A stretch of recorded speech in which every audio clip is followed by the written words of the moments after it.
Hello, lovely ladies and gentlemen. Welcome to Night's Choice channel.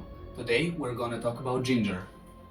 Ginger juice, ginger latte, coffee with ginger, hot chocolate with ginger, and ginger tea, all in tea choice.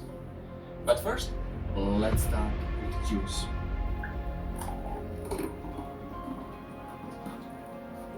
That sound.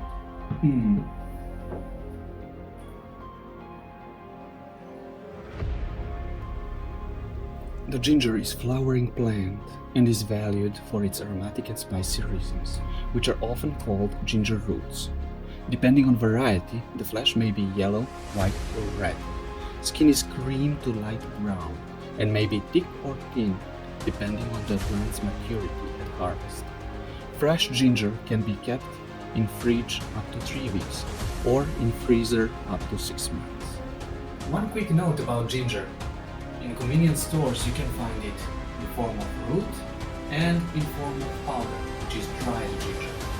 Dried ginger like this has its own benefits, though in most cases I prefer just fresh ginger.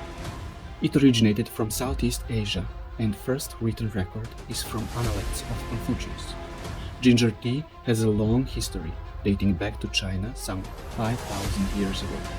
It is sometimes added to processed foods and in process of creating cosmetics.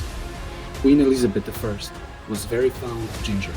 Her love of ginger led to the first gingerbread man being made at Christmas time.